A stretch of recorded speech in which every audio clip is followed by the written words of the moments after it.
Could Shedeur Sanders actually now be traded by the Browns? Like, my job here isn't to prove people wrong. Like, I prove myself right. With the sudden retirement of Derek Carr, it certainly looks that way. The Browns have too many quarterbacks on their roster. The Saints, not enough. And the Saints quarterback room looks like a boy band. Plenty of experts during the draft said the Saints should have taken Shedeur. The Saints would be insane not to draft him. I'm serious. And while some Saints fans are mad that they didn't, they may just get their wish now after all. So, the rumor we're going to talk about today is none other than 9. That is JJ McCarthy. Calls himself 9. And this is the latest QB trade that we have here being linked to the Brownies. Let's talk about why this is a thing. Let's talk about what this is, the value for JJ McCarthy is, and would Cleveland actually go out and do this? Well, number one, this is a trade rumor because the Minnesota Vikings signed Kyler Murray to a one-year deal. Stop what you're doing right now, because what I'm about to tell you, this one hit different. There is a rumor swirling around the NFL world right now about Shedeur Sanders and the Cleveland Browns. And honestly, when I first heard it, I thought someone was trolling. I really did.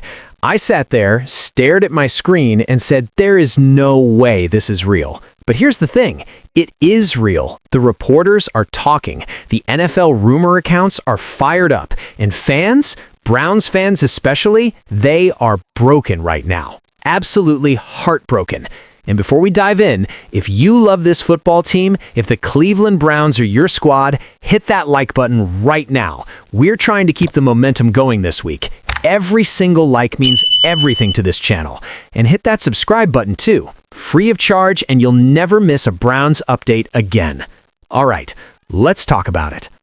Cleveland is historically known as quarterback hell, but with Deshaun Watson on his way out at some point, and the duo of Dillon Gabriel and Shedeur Sanders falling over each other to claim the starter role, the Browns should consider McCarthy. I don't understand why. I don't think that they should be looking into this at all, quite frankly. And listen, JJ McCarthy, a guy that was the 10th overall pick in the 2024 NFL draft, I didn't like him coming out that high either. I was like, what are the Vikings doing? To be honest with you guys. And the numbers were terrible last year. They really were just not good. Rating was bad. Here's where this whole thing starts. And it starts in Minnesota, not Cleveland.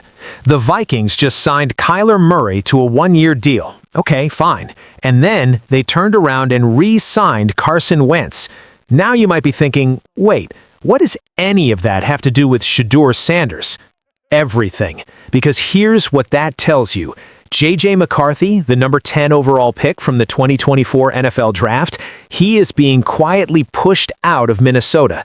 When a team signs 2 quarterbacks above you on the depth chart, the message is crystal clear. You are done here.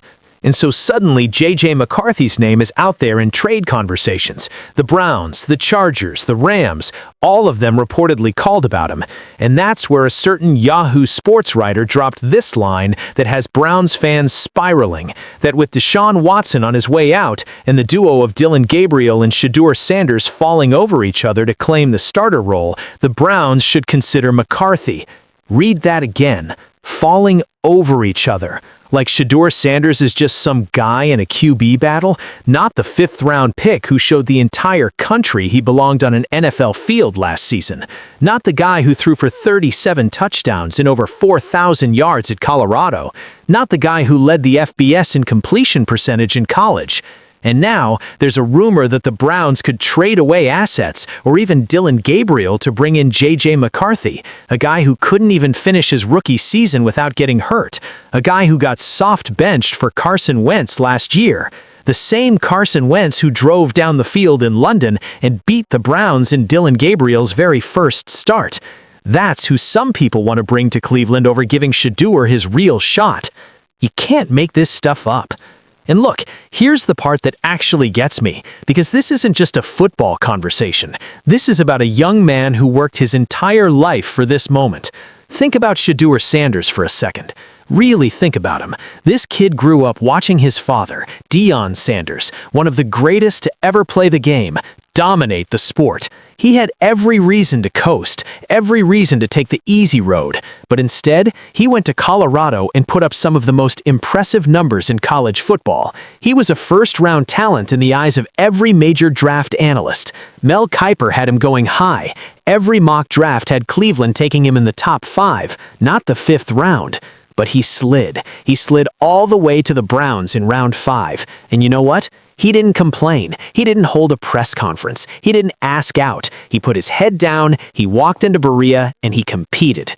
And when he finally got his chance on the field last season, he showed flashes, real flashes. He made plays with his legs. He showed arm strength. He showed the accuracy that made him a household name in college football. Yeah, he made some mistakes, but let's be completely honest about the situation he was thrown into.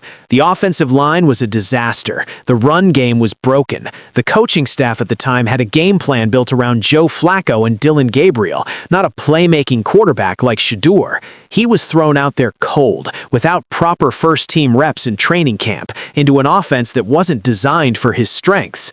That is not a fair evaluation. That is survival mode.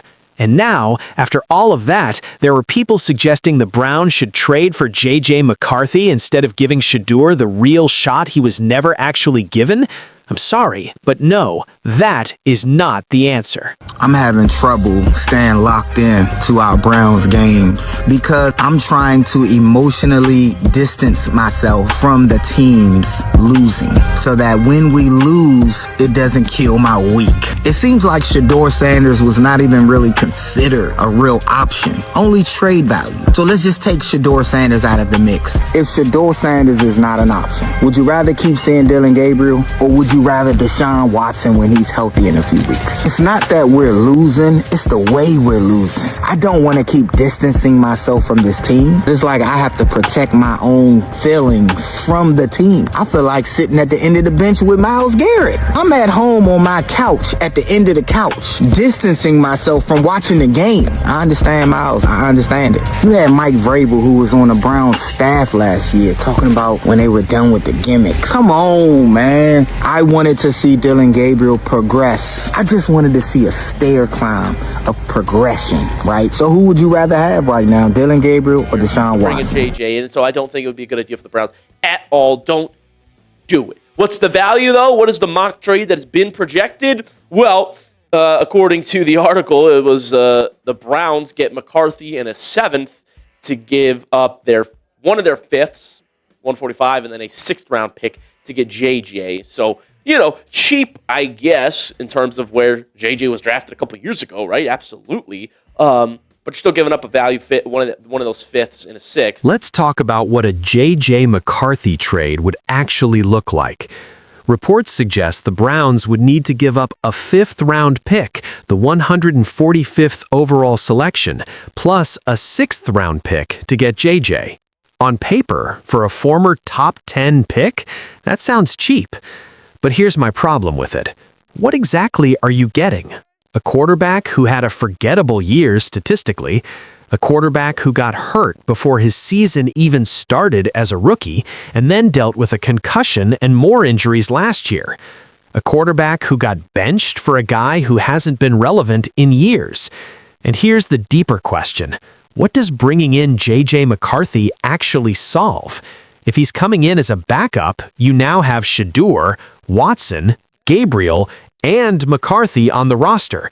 4 quarterbacks. Again, that's not a quarterback room, that's a support group.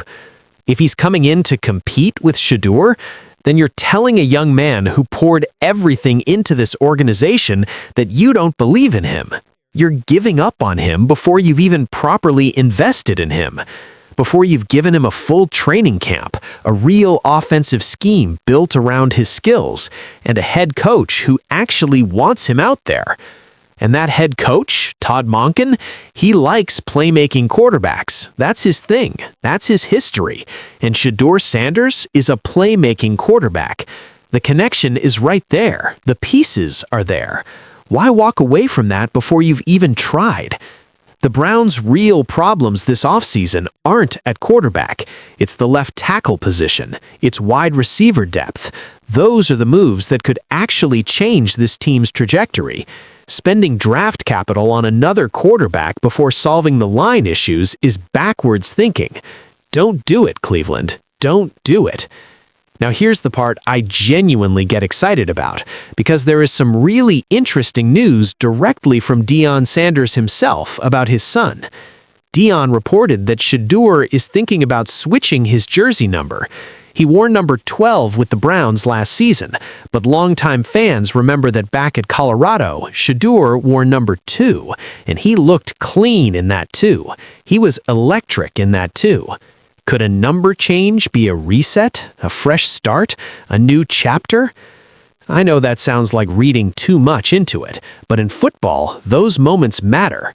The mental side of this game is real, and a guy who's thinking about going back to his roots, back to the number he wore when he was lighting up college football, that tells me Shedeur Sanders is locked in. He is focused. He is ready to compete.